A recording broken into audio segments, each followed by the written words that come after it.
to.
Where to go? So ito guys, magandang umaga. Magandang umaga ulit sa inyong lahat. Siyempre, kaya na naman tayo ulit sa pang pupuntahan dito na katutubo dito sa ating mga kababayan dito sa Real Quezon. So napakarami po nila rito na mga katutubo.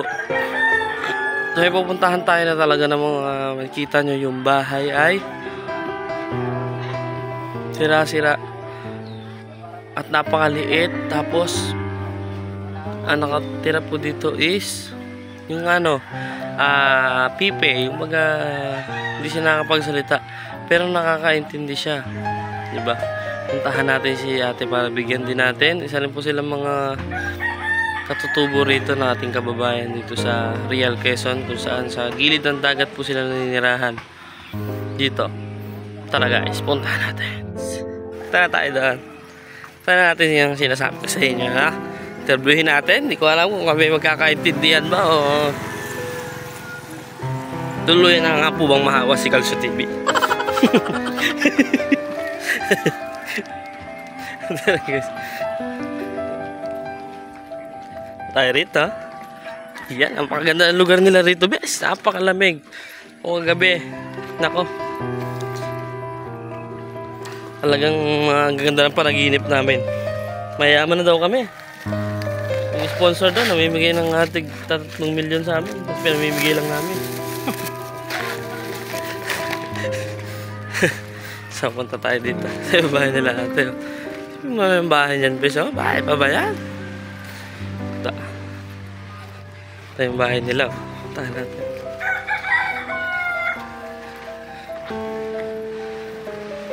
Ito. Ayan. Yung guys, yung bahay nila. Oh, may patong-patong lang yan. Lagyan na ng kayakas ng nyug. Hello. Yeah, magandang umaga sa morning. Ayos tong bahay nyo Wala po ito, kulang. Ano ho bang niluluto natin? Ito yung ulam. Isda. Ano pong nyo kuya? Trabaho? Wala, kung kulang, banding-banding na trabaho rito. Isda. Sa ibang trabaho. Tabas. Yun lang po. Ngayon po, wala pong laot. Ay, wala. Kasama ko po trabaho. Kahapon, naglaot ka. Nakarami naman po kayong huli. Wala, hindi 5 piraso isda huli na. Tigli 5 piraso? 5 piraso. Malalaki naman ho. Maliliit. Kagaya na ninulam ninyo kahapon. Ganun lang ho, 5 piraso. Paano po yung gas doon? Magkano po ang gas? Wala. Kahapon yung gasto. Parang lang, yung tawag dito. Balik lang. Balik-balik lang po kayo. Sabagay, pagdating naman po sa laot, di ba? Pag maghuhuli na kayo, patay naman na yan. Natali na sa buya. Okay naman kaso kung 5 piraso, ilan ho kayo nang uhuli? Wala kami, 3. Kung 5 piraso, paano naman yun? Tag-ilan na ho kayo ron? Talagang para dumami, sasabawan na lang ho. Yun na. Sarili na lang, walang binta. Pag walang ano, yun na lang, ano. Walang... Walang binta. Pero minsan po, nung naglaot kayo eh, nakaswerte ho ba kayo? Ay, nakakasurter, bihira. Bihira lang ang swerte. Wala na marami rin ka nag-iisda. Ibig sabihin na dito, mga gaano po kalayo, galing dito yung ano nyo? Siguro mga hirap mong matanaw itong gilid. Ah, ito na. Sa layo. Kasi pag dito lang po, wala naman ano. Ay, wala, dito lang sa gilid. Ang meron dito yung parang maliliit na isda lang na ano. Kaya lumalayo po talaga kayo. Pero lahat po kayo dito nag-iisda rin. Bihira. Bihira rin. Bihira yung iba. Magaman yung iba ay yung paninis. Ang gamit ko paninis. Para. Ah, ito. So, tinan nyo guys, yung pana ni kuya oh. Oh. Yan ang panghuli ko ng isda. Grabe nung kahaba na ito ah. Yung panghuli ng isda. Para. Hindi ba pag sa ilog, ba't ang iksi lang pag pang ilog? Kasi sa pangilog, pang dagat talaga mahaba. Kailangan po mahaba kasi ano po ba, bakit kailangan mahaba pag pandagat? Para pag malayo ang isda, mabilis maabot. Pag mahaba. Minsan ba, yung isda po ba ng dagat eh, hindi pwedeng basta-basta lapitan, ganun ba? Ay hindi. Kasi Malayo ay pwede mong panahin. para hindi ka mapansin din nila na may dalang kang pana.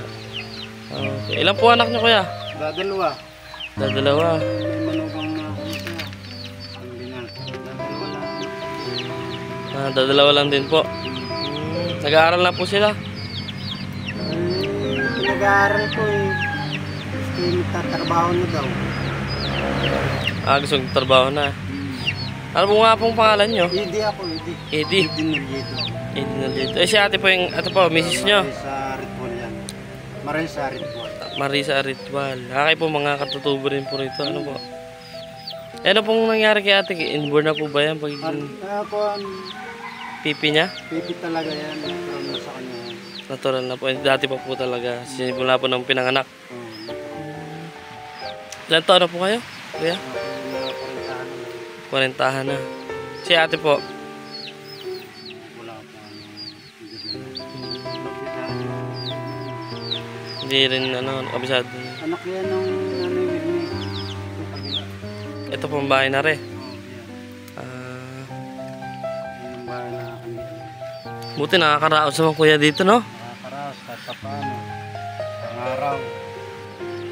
Tama lang sa pang-araw-araw yung hanap namin. Tamang-tama lang po. Tama lang. Pag minsan, kukulang. Bira din sa nakakatrabaho. Pag dagat, katulad. Wala. Di ba? Tambay kami, walang lao. 5 piraso. Isipin mo kayo 5 piraso kung meron kang mga 130 pesos, para sobra pa, no? Pag bumili ka sa palengke, tama? Ba, kulang pa. Kulang pa yun. Yung mahal nga yung isda rito. Mahal dito po ngayon. Nasulaan talaga yung panghuli. Mahirap. Pero pag sinerte naman, talaga naman, pag jumakpat talaga, may pang-ulam na, may pambenta na, ano po? Pagka maraming huli. Kaso yun nga yung pa yung sabi nyo, madalang ang swerte. Ayun, madalang. Madalang sa pangingisda. May jackpot. May hirap. May jackpot, mahirap. Buti po, kanina po ba mga bangkareng mga ginagamit nyo? Sa kailangan din ako dito. Pag may manglalaot, Pagka may maglalaot, may kasama lang ako. makikisama lang. Para kahit pa paano, may pang-ulam, may pang... Mga ulam. Pagka may susobra, may binta. May pampalit ko na konsumo. Yung pang-asukal, kape, bigas. Mahal na po ang bigas niya dito. Dito po. Mahal. Talagang rusak kami ngayon. Sa taas ng bilihin. Kaya nga po eh. Trabaho namin. Pagay-tugay lang. Pero ang mga bilihin, yung nagbabago. Nagboto po ba kayo? Nagboto? Labo pa kami. Yung presidente niya po, nung nagboto kayo, sino? Dati pa rin. Si? Bongbong? Bongbong Marcos? Hindi po ba kayo nadidismaya sa kanyang panangakong 20 pesos na bigas? Aba, mataas na ngayon ang presyo ay. Na hindi na dati. Kuwan, mabababa ng konti. Kay Pinoy. Oo, may tumaas. Di ba po, nakapanood nyo naman, sinabi ni Bongbong, di ba, na BBM na magiging 20 pesos ang bigas. Naniniwala ho ba kayo? Aba, hindi. Hindi po kayo naniniwala. Hindi na nababago ay. Lalo po tumataas, ano? So yun guys, yun lang po yung pinaka-problema natin mga kababayan dito. So pag tumataas po ang bilihin, kasi ang mahirap sa probinsya, mababa ang sahod, maliit ang kita, pero tumataas ang bilihin. Kaya yun po yung mga dinadaing ng ating mga kababayan dito, kagaya nila kuya na hirap ang buhay. Isipin nyo po, naparinggan nyo na po yung kwento nila na naglaot sila, 3 katao sila. Nahuli nila 5 pirasong isda na hindi naman ganun kalaki. Ano kaya? Maliliit lang. So, paano naman po yun? O, sabihin natin pag binenta nyo po yun, sa halagang magkano po yun? Kulang pa. Yung sa ginsis namin sa paglaot. Kulang pa, di ba? Kasi naggas kayo. Kumain kayo. Tama po? Ayun sana yung siguro hindi natin alam kung anong pa talagang mangyayari sa gobyerno natin kasi Wala, kulang-kulang pa yung aking hanap sa araw-araw. Pagkagay ng panghanap buhay. opo, pero malay nyo ho, no? Sana dalangin natin na maging maayos yung pamumuhay kasi kagaya po nyo rito. Isipin nyo guys, kanilang bahay oh. Trapa lang po yan ano. Wala, kulang pa yung aming hanap sa pininahan ng pambubong. Sa pambahay ng bahay. Pag nagtatabas po kayo sa isang araw, sa isang linggo, ilang araw po? Sa isang araw at rito sa araw sa amin, 500 lang. Ilang trabaho po yon? Pang-araw.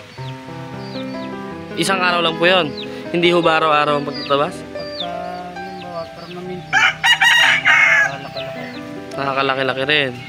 Paano, kagaya niya ngayon, hindi. Hindi, Extra lang. Oo, extra. Wala. Mas maganda talaga pag bida. Ano ho? Talaga yun. Nak, grabe. Kung ano talaga, no? May marami pa talagang mahirap. Tama ko yan, no? Saan kahit isang tuka kami rito. Yung napatabunan ng bahay. Kaya, Kulang pa yung aming hanap. ayan. So, ito yung bahay nila, oh. Ganyan lang, yung bahay nila kuya rito. Ano po ba ito, sinaing? Isda. Ah, Katulad ng ulam yun. yung ano. Isda. Parang wala pong sahog yan. Wala, puro. Walang sibuyas, walang bawang. Wala. Basta asin na tripsin. Yun lang, ayos na. Oo. May kanin na po kayo dyan. Meron naman. So yun nga yung hinanaing. Alam mo kuya, sa lahat po na nakausap namin, oh, yan talaga yung hinanaing. Kasi, number 1, tumataas yung bilihin. Talaga. Kami naghihirap talaga sa Kung- bilihin dito sa amin. Kunting hanap namin, kulang pa. Paano kung yung tao is, dito sa inyo is kumikita sa isang araw ng 200 piso? Ay, wala. Kulang. Kulang. Kasi bigas, bili ka 2 kilo. Sabi natin 55, di wala na. Wala na matitira. Hindi kami makabili ng asik-bitsin. Hindi mo lang makabiling Pambigas lang namin. pangsapat lang po talaga sa bigas. At buti nga may natira na anuhan kayo dito kayo ng bahay na kahit papaano nakapag lagay kayo rito at libre naman, di ba? Tubig libre po. Libre tubig. Dati po ba nasa bundok din kayo? Nasa bundok kami, kaso lang pagkagatong habagat, ang hilig namin talaga na paghanap buhayan dito, dagat. Dagat lang yung mahilig dito, paghanap buhayan. Dagat. Yan, pagka ako, nasa kaingin din kami, nagkahawang, tatanim din kami sa konti. Makikitanim din po kayo. Wala kami lupa, nakikitanim kami sa may lupa. Kumbaga hati lang kayo. Hahatiin na lang po yung kita. Ate, Ba, nagtanim ko yung gulay. Ano po bang mga itatanim nyo? Palay? gulay, ang mga kamuting bagin, talbos-talbos, yung mga gulay na sitaw, yun lang ang mga halaman namin sa lupa. Bali, napakaswerte rin po ng may-ari kasi nahahawan nyo yung kanilang Lupa nila. lupa nila. Tapos tataniman nyo, hati pa. Ate, Yun maganda. Yung pananim po sa inyo yung nanggaling talaga mismo. naghahanap kami, saan din kami naghahanap ng pananim. Daging, pananim ng kamuti. Kung saan din kami nakukuha. Wala, pagka lumago na yun, dumami, yun ang pinagkukuhanan din namin ng ibang pananim. Sa dumami. Para lumago lang. Bali lahat po kayo dito. Basta ang may season po kayo na talagang gusto nyo sa dagat. Magdadagat kayo. Tapos may season na sa bundok lang po talaga kayo. Ano po ba? May season ng isda? May ano ba? May araw ba yan? Yung paglabas ng mga isda? Ay, may araw yan. Mga pagka nakuha ng mga isda, yan, may dating talagang mahirap na panghuli. May araw din talaga. Ano po na paswerte yan? Swerte yan. Eh pag naninisid po kayo, nakakahumarami din. Mga pangulam lang, hindi kami nakakabinta. Sakto lang talaga pang ulam. Hindi kami nakakabinta. So yun guys, napakinggan nyo naman yung istorya dito. Ito guys, yung mga ano nila rito. So ayan yung tubig. Ito yung tubig nila. Ayan yung tubig nila rito. Kasi yan po yung hose. Konektado po yan doon. Siyempre, andin yung kanilang dagat dito. Ayan, sabang. Ilog at dagat. Ito po yung dugtungan. Ayan. Pero dito guys, napakaswerte kasi napakalinis. Napakalinis na kanilang mga tubig dito. At ayun si Tolgi mo. Pumasok na? Ha? Ano pinapractice mo dyan? Panay kasipat dyan ha? Baka pumasok yung puti ingatan mo. So ayan guys. Ayan ang sing bahay ni Kuya. Alright. So Kuya, meron po kaming dalang blessings po galing sa mga sponsors namin. Galing taga USA po. So kami lang po kasi sa mga vlogger, inutusan lang din po kami para maghanap po ng mga katulad nyo na talaga yung nahihirapan din bumili ng bigas, ng mga dilata, yung kahit pa paano yung mga karaos, may raos lang po ninyo, yung mga pagbigay kami ng unting tulong.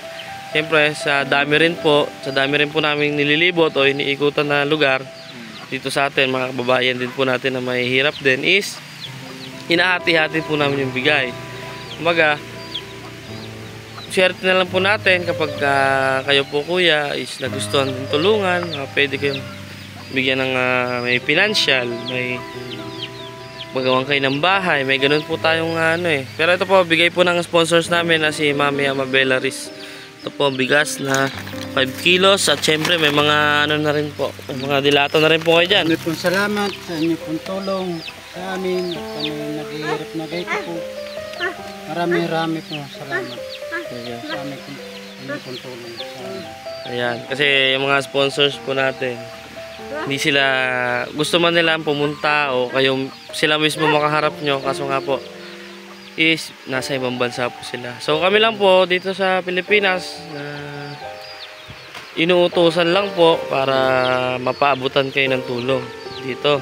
Kami lang po yung nag-roving sa mga like province. Marami na rin po kami napuntahan na dun sa Mindanao, mga katutubo rin sila. Nalimutan kung anong Manobo tribes. Yang Manobo tribes. Napuntahan din po namin sa Mindanao, po. Ang bahay nila is doon, ang bahay doon maliit talaga. So parang ganito lang Tapos trapal lang. Bubong nila trapal. Sa kanila. Pero dito po, may dato pa rin po ba kayo dito? Meron pa rin, pero bihira na. Hindi na kagaya doon. Yung community ng tribes is parang yung dato niya na ano na, hindi na ganun ka-active, tama po ba? Wala na. Hindi kagaya dati. Na talagang nasa bundok po kayo is may, di ba, may community rin po kayo. Tama po ba? Meron kayong mga kagawa din, may kapitan, may ano. Di ba, kompleto po 'yon? Kasi doon po sana punta mga Manobo tribes din sila. So, May call po kami rito talaga. Hindi po rin wala. Ano yung po nag-ano sa amin. Bike. apo yung Kita namin. pinaka ano nyo, or sila yung nagpupunta sa, sa gobyerno, sa mga local government para humingi ng tulong, tulong pinansyal, tama po ba? Para sa inyo. Tapos sila lang po yung mag-manage. Ayan si ate. Kaya ano po, hindi po ba kayo nagkakaintindihan din? Sa sinyas lang. Sa inyas? Pero ko yung kan, hindi makakarinig yan. Sinyas lahat ng hindi sa kanya. Lahat ng ano yung sa inyas na. Yung mga anak nyo parang wala po rito ngayon, oh. Ay, wala. Yung isa kong anak na may managang, ako ay sa Kaliluron, Barangay Kaliluron. Ano trabaho po? Asawa na, babae. Yung anak ko na siya, narito. Parang So, ayun kuya, paano po? Maraming salamat po ho sa pagtanggap sa amin dito sa inyong community rito sa mga katutubo po. Kami po, wala pong ibang hangarin kundi makatulong din po sa inyo. Na panalangin din namin na sana maging maayos po yung buhay, di ba? Para sa pag-unlad po dito ng mga kasamaan po nating katutubo. Okay po, maraming salamat po kuya. maraming salamat din po. Alright po, thank you po. So yun guys, sa tayo doon, no? So, naparinggan nyo ba na yung swerte nila rito? Madalang kang swerte, lalo na pag nanghuli ng mga isda, mga trabaho nila, magtatabas. May season sila guys ng mga pagbubundok at pagdadagat. So, inaabangan nila yung mga season. Ang season na yun is pag sa dagat sila. Pag sa bundok sila. Kumbaga may paborito nila bilang isang katutubo is may season na talaga sila ng paghahanap buhay. Pero usually natuto na rin sila dito sa baba. Is talagang dito na rin sila nanirahan, dito na rin sila nagtayo ng bahay. At yung iba nga, ang mga bata kasi nakakapag-aral na rin dito sa baba. Kasi kung pupunta po sila talaga ng mga anak nila sa mga eskwelahan ng katutubo is napakalayo na rin po. Nasa Nakar. So ito po nga pinuntahan natin is Real Quezon po ito.